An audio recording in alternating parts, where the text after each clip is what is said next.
अस्सलाम वालेकुम एवरीबडी। मैं सारा दानियाल हूँ। I am basically communications professional and I am also into reading and मैं इंडिपेंडेंट राइटर भी रही हूँ, जर्नलिस्ट भी रही हूँ।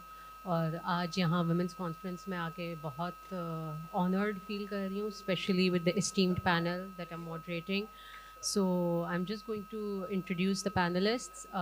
We have Aisha Mia here, Dr. Aisha Mia, who is a mental health practitioner, and she takes care of capacity building, project development, and mental health की वो बहुत ज़्यादा activist रही हैं for children, for adults, for adolescents.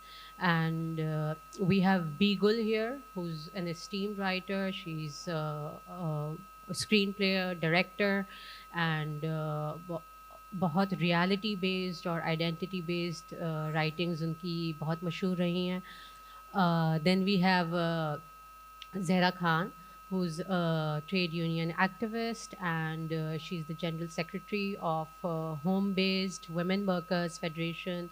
She's also takes care of Sindh Minimum Wage Board, and she's also on the standing committee of occupational health and safety for women, and labour के हवाले से बहुत ज़्यादा वो activist रही हैं. तो आज का जो बेसिकली टॉपिक है reclaiming and addressing the challenges of today's women. अब हमारे ज़माने में पिछले ज़माने में जो चैलेंजेस रहे थे वो टैबूज़ भी रहे हैं, आज भी होते हैं. लेकिन आज के ज़माने की जो औरत अगर काम करने निकलती है या घर में भी अगर काम कर रही है, उसके चैलेंजेस बहुत मुख्तलिफ हैं because of the development, the social progress, yeah, the social decline that we're going through in terms of the technology, in terms of in artificial intelligence. इन सब की वजह से बहुत ज़्यादा mental health issues बहुत ज़्यादा बढ़ गए हैं. उस हवाले से मैं डॉक्टर आयशा मियाँ को कहूँगी कि क्या आयशा चैलेंजेस आज की औरत को फेस करने पड़ रहे हैं, specially after we went through a long era of COVID. Because obviously जो औरत घर में थी, अब वो मर्द भी घर में है, बच्चे भी घर से स्कूलिंग कर रहे थे, माँ बाप भी घर में हैं. What was the woman going through at that point in time, mentally, emotionally, physically? जी अस्सलाम वालेकुम एवरीवन. बहुत थैंक यू आप लोग सब जो यहाँ पे मौजूद हैं. After such an esteem panel जो पहले बैठा हुआ था, I feel that there are big shoes that we have to fill. I think women के struggles have been there for a very long time. Challenges भी होते हैं, उसके साथ साथ अपॉर्चुनिटीज़ भी आती हैं. But one of the things before I go into Sara your question, Muniza Shamsi was, giving a long list of absolutely inspiring, motivated women, jinke, on whose shoulders we are basically now trying to sit on, or jinke inspiration or motivation se hum, we're coming to this. But I kept thinking it would be lovely to get to a place जब हमें एक list ना देनी पड़े, जैसे हमें मर्दों की लिस्ट नहीं देनी पड़ती, right? Like they're just part of that thing. It's like day to day we're still having to see ke there's like all of these women जिन्होंने they've gone through all of this hardship and then gotten to this, and this person was able to get through this hardship and get to this, and it's like, but why? A daily struggle. Why do we have those hardships in place, and why are those struggles? Why can't we pave the way कि हम रास्ता इस stage तक जहाँ तक हम पहुँच गए हैं, तो सिस्टम्स लेवल पे हम क्यों ऐसे कोई स्टेप्स नहीं ले सकते कि इतने जो एक्स्ट्रा हर्डल्स या अनड्यू हर्डल्स होते हैं वो हम आहिस्ता आहिस्ता से हटा सकें. Gender equality unfortunately has been one of the battles जिसमें हम कोई 10 कदम आगे बढ़ते हैं तो फिर 8 कदम पीछे हो जाते हैं, फिर थोड़ा होते हैं, फिर आ जाते हैं. और कोविड में the whole world actually took a hit. So gender equality की जो global movement थी, that actually went back almost say 10 years. जो भी हमने movement की थी वो we kind of lost it and we went back. Her specialty, and I can talk about my specialty, which is health. so many women healthcare workers left their jobs and went back home. They left Right. the workforce. There were movements हर जगह start हो रही थी कि let's bring our women back, hashtag let's bring our women back. Yeah. कि ये क्यों ऐसे कि because they were not being able to sustain their you know the work that they were doing for multiple reasons. I mean I think कि COVID में तो and you know very quickly before that जो COVID के बाद there has been very clear evidence that there has been a 25% increase in anxiety and depression all over the world for women, Right. specifically for women, for youth, but more for women.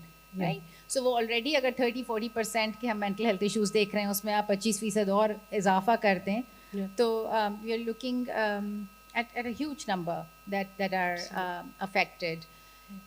You know, it's like again multiple reasons. Now you've got a woman who's already handling. वो बहुत सारी हमने तस्वीरें देखी हैं कि एक हाथ से वो दूध की बॉटल पकड़ रही हैं, एक हाथ में Yeah. Typewriter Yeah. है, एक हाथ में ये है, एक हाथ से लॉन्ड्री कर रही हैं, कर रहे हैं. And now you added this bit कि अब वो घर से काम कर रही हैं. They're working from home. They're having to take care of the children जो पहले स्कूल चले जाते थे. Now they have to monitor them That as well. at home as well. And also in the workplaces हमेशा यही होता है कि जब भी कोई भी provision मिलता है, कोविड में वैसे ही आपको people were going through a hard time. Yeah. People were not being provided with the resources they needed Yeah. to work in. और उसमें जब women का ration आता है वो कम होता है. Right? So Absolutely. women who were continuing to go to work were getting less जैसे you know the protective equipment जो healthcare workers use कर रहे थे वो women को कम मिल रहा था, Really? मर्दों को ज़्यादा मिल रहा था. You know, hours, work hours, you know, men were getting to go home, women, nobody was looking at their hours. So it's a world that is designed by men, for men, equipment For भी उन्हीं men के to लिए हो thrive रहा है, in. for men to Yeah. thrive, for men to. So there was a lot of moral injury that women were facing. They've always taken care of the nurturing part of, you know, जो भी वो उसमें है. And उसमें they were not being given the resources to take care, to nurture the children in schools, the patients in hospitals. You know, I'm sure Bigul will tell us that even in her space, you know, it's like Yeah. the resources that were provided were far and few for women. और काम जो है वो add होता चला जा रहा था तो उसकी वजह से I feel कि a lot of women then and of course women have always been paid less. Yeah. So compared to men, आप कोई भी field उठा के देख लें, Yeah. from physicians to you know wherever they paid less. So then it wasn't working out for them कि अगर हमें पैसे भी इतने कम मिल रहे हैं, घर का भी काम हमने Double भी करना है, काम ये हो भी रहा है. करना है, it's additional burden. So they were leaving the workforce. So we actually saw the whole gender equality space really take a hit.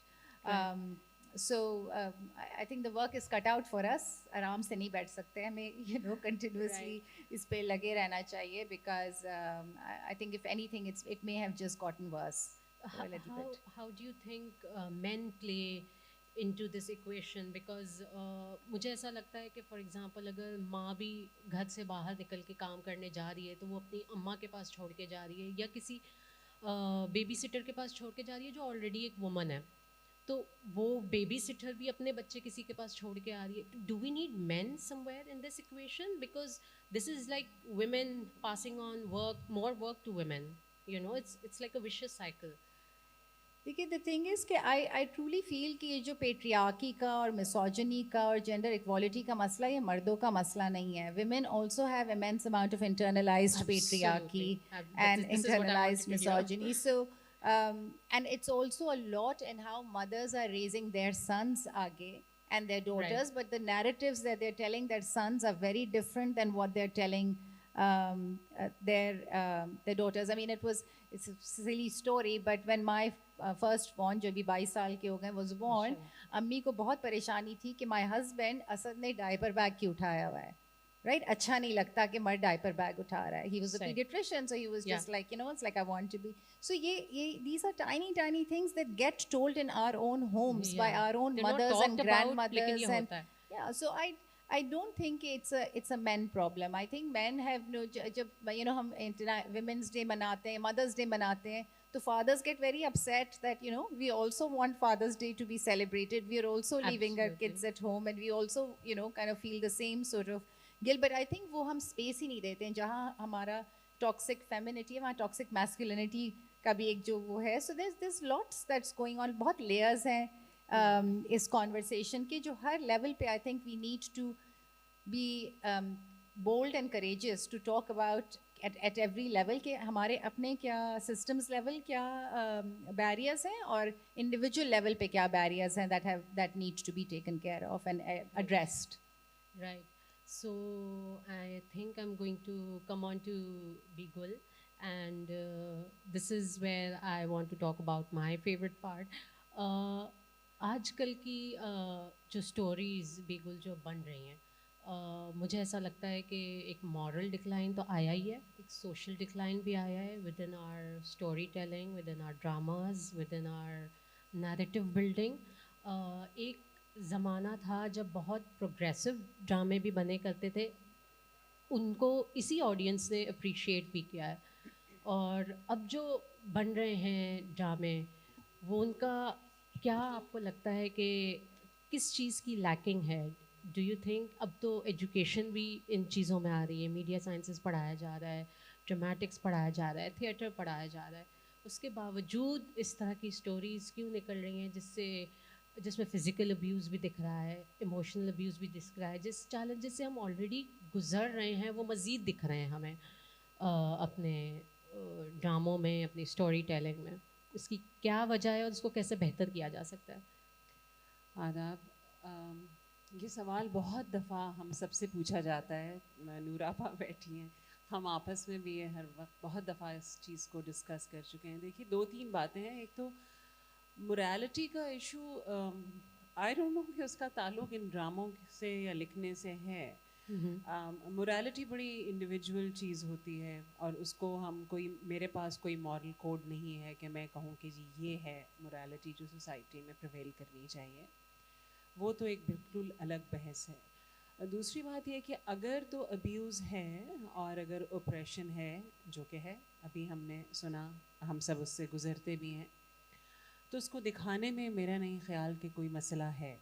उसको उसकी प्रोजेक्शन में कोई प्रॉब्लम नहीं होनी चाहिए. काम ही यही होता है किसी भी आर्टिस्ट का, वो कोई भी आर्ट फॉर्म हो, कि जो आपको नज़र आ रहा है, जो है, जो हकीकत और सच है, आप उसको दिखा दें. उसमें कोई अपना तड़का लगाने की कोशिश न करें और ये भी बताने की कोशिश ना करें कि ये सही है या गलत है. क्योंकि वो फिर एक बहुत इंडिविजुअल इंडिपेंडेंट थॉट है ना. मैं कहूँ कि ये गलत है, कोई कहे कि नहीं ये सही नहीं है, तो वो हमारा काम, किसी भी आर्टिस्ट का ऐसा काम नहीं होता. काम सिर्फ यही होता है कि आप प्रोजेक्शन करें कि जो चीज़ आपको नज़र आ रही है उसको आप ले जाएं. आप उसकी अल्टरनेटिव ज़रूर दिखा सकते हैं.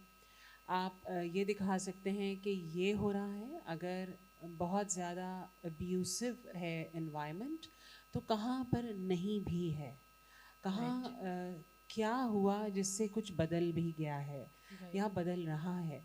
तो वो दोनों सूरत हाल अगर हम सामने रख दें, तो बात बनती है कि फिर सवाल ख़ुद उठाए माशरा या देखने वाले या ऑडियंस कि क्या गलत और क्या सही है. उसकी तमीज़, उसकी तफरीक वो ख़ुद करें. अगर आप एक ऐसा उनको कंटेंट दे दें जिस पर वो सवाल कर सकें, जो उन्हें सोचने पर कुछ मजबूर कर सके.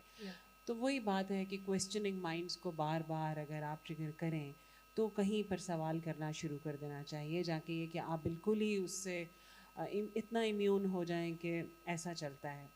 However, having said this, constantly ये दिखाते रहना कि औरत को थप्पड़ पड़ रहा है या मार पड़ रही है या वो अब्यूज़ हो रही है, एंड दैट इज़ एक्सेप्टेबल, वो एक बहुत प्रॉब्लमेटिक चीज़ है जो कि कुछ अरसे हुआ बीच में टेलीविज़न के.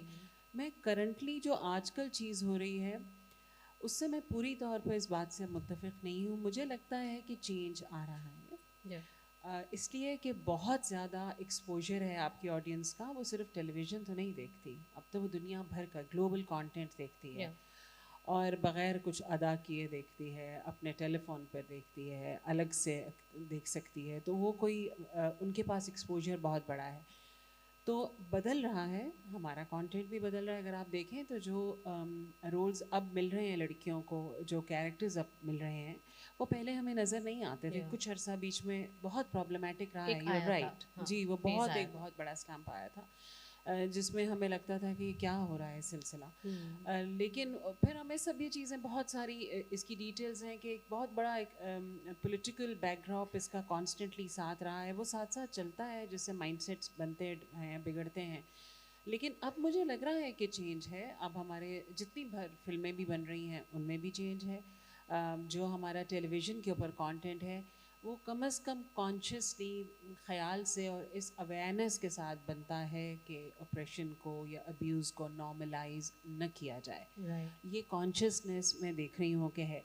अब उसके अंदर कितनी आर्टिस्टिक आपके पास कितना टैलेंट है और कितना एक्सप्रेशन है कि वो चीज़ जो है वो अपनी नुआंसेस के साथ एक नेचुरल फ्लो के साथ लगे, ये न लगे कि आप फिर एक सबक पढ़ा रहे हैं कि औरत को थप्पड़ मारना बुरी बात है। यू नो, ये भी एक गलत चीज़ है, ये काम नहीं है इस मीडियम का करने का। तो मेरा ख्याल है कि देयर इज़ अ चेंज। जो आपने कहा कि प्रोग्रेसिव कहानियाँ बनती थी, वो बैठे हैं हमारे सामने जिन्होंने प्रोग्रेसिव काम किए हैं, जिनके पीछे हम खड़े हैं। ये लोग उस दौर में थे जब बहुत ज़्यादा ऑपरेशन था पॉलिटिकल, और उसके अंदर इन्होंने काम करना शुरू किया। मैं हमेशा कहती हूँ कि ये बड़ी रेजिलियंट जनरेशन थी। उस वक्त वो सब शुरू हुआ था, वो turmoil, specially we talk of 80s। तो उसके अंदर जो कुछ था, औरत को चादर चार दीवारी में क़ैद कर देने की जो बात पॉलिटिकल फोरम्स पे हो रही थी, वही हमें नज़र आ रही थी हर जगह। जिसको इस जनरेशन ने, जिसमें नूर आपा शामिल हैं, बहुत रेजिलियंटली उसके ख़िलाफ़ ये लोग खड़े हुए। मगर तब बीज तो हम थे ना, जो हमें बोया जा रहा था। तो आते आते आते हमारी जनरेशन्स जो बाद में इफ़ेक्ट हुई हैं, उन पर उनका असर अब हमें नज़र आया है बहुत अरसे के बाद। लेकिन इतना वक्त तो उस फसल को पकने में लगा है। ये वो जनरेशन थी जो वहाँ उस वक्त का बीज नहीं थे। ये पहले वक्तों के लोग थे जिन्होंने रेजिलियंस देखी थी, जिनके ऊपर सोच समझ थी। तो वो फिर एक बात बिगड़ी। लेकिन I think there is a change. I am very hopeful. I do see a change. Only yes, there are artistic compromise here and there, which is okay. लेकिन वो चीज़ सीख जाएंगे आहिस्ता आहिस्ता है। But I do see a change coming. Right. So on that note, I'd also like to congratulate Beagle. इनकी लिखी हुई एक शॉर्ट फिल्म जो है वो वर्ल्ड फिल्म फेस्टिवल में सोशल जस्टिस कैटेगरी के उसमें अवार्ड जीती है, जिसका नाम है जामुन का दरख्त। And let's have a big round of applause for that. अब हम आते हैं ज़हरा खान की तरफ। मैम, आप तो ट्रेड यूनियन के हवाले से बड़ी एक्टिविस्ट रही हैं, और जिसके अंदर मुझे आपसे ये सवाल करना है कि जो इनफॉर्मल सेक्टर है, जो स्मॉल सेल सेक्टर है, जहाँ पे औरतें काम कर रही हैं, उनके क्या चैलेंजेस होते हैं? तमाम साथियों को सुर्ख सलाम। चैलेंजेस तो खैर बहुत सारी हैं जी। जो मेरे ख्याल से मेट्रियाकल सोसाइटी के बाद से, जब से प्रॉफिट बेस शुरू हुआ है सब कुछ और पेट्रियाकल सोसाइटी आई है, तो चैलेंजेस तब से ही शुरू हैं। सिर्फ औरतों के हवाले से नहीं, मर्दों के हवाले से, मर्दों को भी चैलेंजेस बहुत सारे फेस करने पड़ रहे हैं। लेकिन वर्किंग वुमेन के हवाले से मैं अगर बात करूँ तो अक्सर मैं यही कह रही होती हूँ कि जो जागीरदाराना समाज है उसने हमें औरतों को जो है वो ग़ुलाम से ज़्यादा कोई इज्जत नहीं दी, और जो सरमायादाराना सोसाइटी है उसने हमें कमोडिटी बना दिया। और इसके अंदर बहुत सारी चीज़ें इस तरह की हैं कि वेज स्लेवरी आप जो है वो देख सकते हैं इसके अंदर। आप ख़ास तौर पे जो फैशन इंडस्ट्रीज़ हैं, और क्योंकि पाकिस्तान जो है वो दो चीज़ों पे उनके अंदर, पाकिस्तान के अंदर रेमिटेंस आती है। एक तो जो बाहर लोग गए हैं वो पैसा बेचते हैं, और दूसरा हमारी टेक्सटाइल एंड गारमेंट इंडस्ट्री है। और उसके अंदर वर्चुअल आपको स्लेवरी नज़र आएगी यहाँ पे, चाहे आप कॉटन फील्ड से उठा के देख लें और and product home base workers, और फिर जो एंड प्रोडक्ट है वहाँ पे मेन चीज़ें बहुत सारी है इसके अंदर। पहली बात तो ये है कि इसमें इनफॉर्मलाइजेशन बहुत ज़्यादा है। खुद जो फॉर्मल सेक्टर था, यानी जो फैक्ट्रीज़ थी, अब वो भी इनफॉर्मलाइज हो गई हैं। यूनिट्स जो हैं अंदर, जो जैसे स्टिचिंग यूनिट होता है, पैकिंग यूनिट होता है, वो जो है इनफॉर्मलाइज हो गया, थर्ड पार्टी कॉन्ट्रैक्ट पे चला गया। इवन मीडिया और हर चीज़ जो है वो थर्ड पार्टी कॉन्ट्रैक्ट पे चली गई हैं कि आपको कॉन्ट्रैक्ट दिया जाता है और काम का जो है वो आपको उतने चार्जेस दिए जाते हैं कि जितना आप काम करेंगे। तो यही सूरत हाल जो है फैक्ट्री वर्कर्स के साथ हैं। और फिर जब इनफॉर्मल की तरफ आते हैं आप, जिसको हम होम बेस कहते हैं या डोमेस्टिक वर्कर्स कहते हैं, या जो भी आप जितने भी इनफॉर्मल हैं, कि जिसके इनफॉर्मल मीन्स के जिसके जो लॉ के दायरे कार में नहीं आते हैं, वो इनफॉर्मल सेक्टर हैं और जो अपने राइट्स के लिए बात कर रहे होते हैं। तो पहली चीज़ तो इनफॉर्मलाइजेशन बहुत बढ़ती जा रही है। गिग इकनॉमी जो है वो बहुत तेज़ी से पाकिस्तान के अंदर अंदर अब जो है बढ़ती जा रही है, और कोविड के बाद ये बहुत ज़्यादा हुआ है। फिर इसके बाद जो सबसे मेन इशू आता है बेसिकली वो आता है मिनिमम वेज का। मैं एग्जांपल ये दूंगी कि कल जो है एक इशू रिजॉल्व किया हमने साइड एरिया फैक्ट्री के अंदर, और वहाँ पता मेडिसिन कंपनी में नाम नहीं लेना चाहूँगी उसका, वहाँ पर 12,500 सैलरी औरतों को मिल रही है, जो कि पाकिस्तान के अंदर जो मिनिमम वेज है हमारा वो 32,000 है, जो वो भी कम है जी। लेकिन वो 32,000 रुपीज़ भी, आप देख लें कि इन्फ्लेशन रेट कहाँ पहुँच गया है, आप देख लें कि ट्रांसपोर्टेशन की क्या कॉस्ट आ रही है, बच्चों की पढ़ाई है, फिर न जाने कितनी सारी चीज़ें उसके अंदर है, और वो 12,500 14,000 पे जो है वो काम कर रही हैं।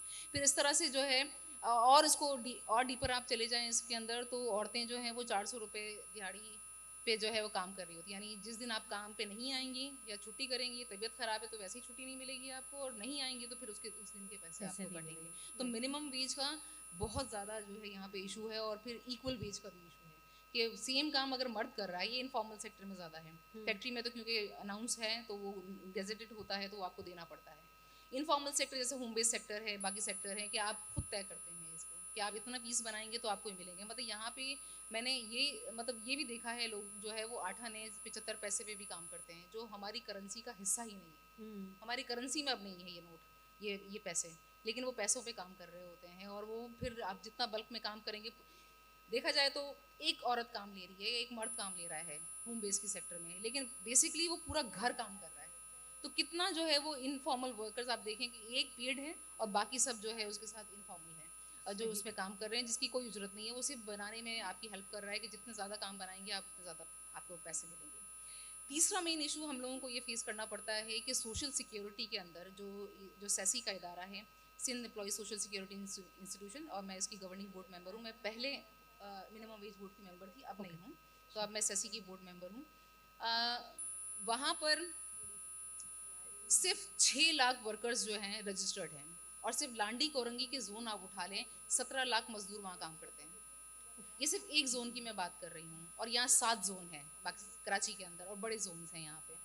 सिर्फ एक जोन में अगर 17 लाख वर्कर्स काम करते हैं, और सेसी के अंदर रजिस्ट्रेशन जो है वो सिर्फ 6 लाख मजदूरों की है, और हम उनसे लिस्ट मांगते रहते हैं कि हमें बताएं कि कितनी औरतें इसके अंदर रजिस्टर्ड है, लेकिन कोई उनके पास डेटा मौजूद नहीं है। होपफुली कि हम कुछ कर पाएँ यहाँ पे, क्योंकि मैं पिछले साल ही गवर्निंग बोर्ड, और पहली मैं खातून हूँ, को पहली दफ़ा सेसी के अंदर गवर्निंग बोर्ड में मैं आई हूँ उसके अंदर, और इवन मिनिमम वेज में भी मैं पहली खातून थी कि इसमें आई थी इसमें। तो ये इशू सबसे ज़्यादा है कि सोशल सिक्योरिटी के साथ रजिस्ट्रेशन नहीं है। हमने एक सर्वे किया था लास्ट ईयर, कुछ हमने 10 ब्रांड का सर्वे किया था, क्योंकि आपको मालूम होगा कि जर्मनी के अंदर ड्यू डिलिजेंस लॉ पास हुआ है बिकॉज ऑफ सईदाबाजी, जो अली इंटरप्राइज फैक्ट्री जो जली थी पाकिस्तान के अंदर, जिसमें 260 मजदूर जल के मर गए थे। सईदाबाजी, उनका बेटा शहीद हुआ था, और एक इकलौता बेटा था उनका, और कोई फैमिली में मतलब बहनें तो हैं लेकिन बच्चे एक ही था उनका, और उनकी जिद्दोजहद के नतीजे में हम जो है वो लड़के जर्मनी में हमने कोर्ट में केस किया। उसके नतीजे में ये हुआ कि ब्रांड जो है वो अकाउंटेबल हुआ कि उसने $6.1 जो है मिलियन डॉलर जो है वो पाकिस्तान में भेजे, जो इनको लॉन्ग टर्म्स कंपनसेशन के तौर पे मिल रहा है। तो ये देखें आपकी मिनिमम जो सोशल सिक्योरिटी का कॉन्सेप्ट है वो किस तरीके से जो है यहाँ पे ख़राब सूरत हाल है। चाहे पेंशन आप उठा लें कि पेंशन की स्कीम्स जो हैं वो आप मतलब पहले सेल्फ उसके अंदर था, अब नहीं है, और बहुत कम लोग जो है उसके साथ रजिस्टर्ड हैं। लेकिन मैं ये भी चीज़ यहाँ पे कहना चाहूँगी कि मतलब ये चीज़ें जो हैं गवर्नमेंट को समझनी चाहिए, सोचनी चाहिए कि अगर उनको राइट ही मिल जाए कॉन्स्टिट्यूशन के अंदर या लेबर राइट के अंदर जो चीज़ें लिखी गई हैं, और लेबर, मैं समझती हूँ कि लेबर लॉज ऐसे लॉज हैं कि जो ट्राईपार्टाइट होते हैं, कि जिसके अंदर आपका एम्प्लॉयर भी बैठता है, वर्कर भी बैठता है, गवर्नमेंट भी बैठते हैं, फिर भी जाके जो है ये इम्प्लीमेंट नहीं होते हैं। तो मैं यही है कि एक तो सोशल सिक्योरिटी, तीसरा जो मेन इशू है हमारा सोशल सिक्योरिटी का है। चौथा इशू, क्योंकि मैं शायद बहुत कहने को मैं बहुत बात कर सकती हूँ, लेकिन ये है कि शायद टाइम कम है यहाँ पे। सेसी के अंदर सेसी के अंदर यूबीआई के अंदर कोई रजिस्ट्रेशन नहीं है। फिर इसी तरीके से जो फेस करना पड़ता है सबसे ज़्यादा, क्योंकि बीमारी में सबसे ज़्यादा पैसे लग जाते हैं, तो नेचुरली फिर जो आप 12,000 या जो इतना भी कमा रहे हैं, 4 home based workers, domestic worker तो उससे भी कम कमा रहे होते हैं, तो वो पूरी बीमारी में फिर आपको जो है अपनी ही जेब से खर्च करना पड़ता है या आपको लोन लेना पड़ता है कहीं ना कहीं से लोन लेके आपको जो है ना सारी चीज़ें करनी पड़ती है। तो सोसाइटी के अंदर जो सोशल प्रोटेक्शन का कॉन्सेप्ट है कि जिसमें बेनज़ीर इनकम सपोर्ट है, ठीक है, अच्छी बातें होना चाहिए, एहसास प्रोग्राम में बाकी जो है बैतुल माल है, ये सारी चीज़ें, लेकिन हम देखें कि हम लोगों को यहाँ भिखारी बना रहे हैं इन सारी चीज़ों से। जी। अगर जो लॉस के अंदर चीज़ें लिखी हैं वही मिल जाए तो मेरा नहीं ख्याल कि इन सारी चीज़ों की हमें ज़रूरत पड़ेगी। अगर सोशल सिक्योरिटी के अंदर हर वर्कर रजिस्टर हो जाए, मतलब हमने काविश करके थोड़ी सी मेहनत करके कोशिश करके जो है पिछले 4 साल पहले सेसी की डेफिनेशन थोड़ी सी चेंज करा दी कि उसके अंदर एक चीज़ हमने डलवा दी है, universalization of social security scheme. यानी अब सिंध के अंदर जो भी है, चाहे उसका एम्प्लॉयर विजिबल है या नहीं है, वो अपने आप को जाके सेसी के साथ रजिस्टर कर सकता है और जो हेल्थ की बेनिफिट्स हैं, इंजरीज की बेनिफिट्स है, वो सारे के सारे वो ले सकता है। लेकिन यहाँ पे लोगों को पता भी नहीं है, ना वर्कर्स को पता है और ना जो है वो बताया जाता है उस तरीके से। तीसरा अहम इशू, तीसरा तीसरा या चौथा पता नहीं, चौथा जो मेन इशू है वो कंप्लेन मैकेनिज्म का है बेसिकली। ये ख़वातीन जो है बहुत सारी काम की जगहों पे फैक्ट्रीज में अक्सर काम कर रही होती हैं, तो जो हरेसमेंट के इश्यूज आते हैं, कोई एंटी हरेसमेंट कमेटी नहीं है, और अगर कोई इशू आता है तो या तो उसको जॉब छोड़नी पड़ती है या फिर जो है उसको सॉरी लिखना पड़ता है, ये सारी चीज़ें। तो ये सारी चीज़ें हैं कि जिनके लिए ये फाइट हम कर रहे हैं। और मैं समझती हूँ कि जैसे कल 8 मार्च है औरतों का आलमी दिन है, और ये स्ट्रगल जो शुरू हुई थी बेसिकली फैक्ट्री वर्कर्स ने ही शुरू की थी, जो सुई की फैक्ट्री के अंदर काम करते थे, और उनका बेसिक जो डिमांड था वो उनका मिनिमम वेज था और काम के हालात कार को बेहतर बनाना था, और काम का जो टाइमिंग है उसको कम करने की बात थी। और हम आज तक, मतलब 100 साल से ज़्यादा अरसा गुजर गया और आज तक पाकिस्तान की औरतें इसी बुनियादी चीज़ों पे लड़ रही हैं और खड़ी हैं। लेकिन ऐसा भी नहीं है कि चीज़ें तब्दील नहीं हो रही हैं, चीज़ें तब्दील हो रही हैं। जहाँ जहाँ हम डंड डाल रहे हैं, जैसे होम बेस वर्कर का लॉ नहीं था, सिंध पहला सूबा था पूरे साउथ एशिया में, क्या बल्कि पूरे दुनिया के अंदर, कि जिसने होम बेस वर्कर्स को पहली दफ़ा रिकग्नाइज किया कि ये मजदूर हैं और इनका जो है इकोनॉमी में पार्ट है और इनको मिलना चाहिए।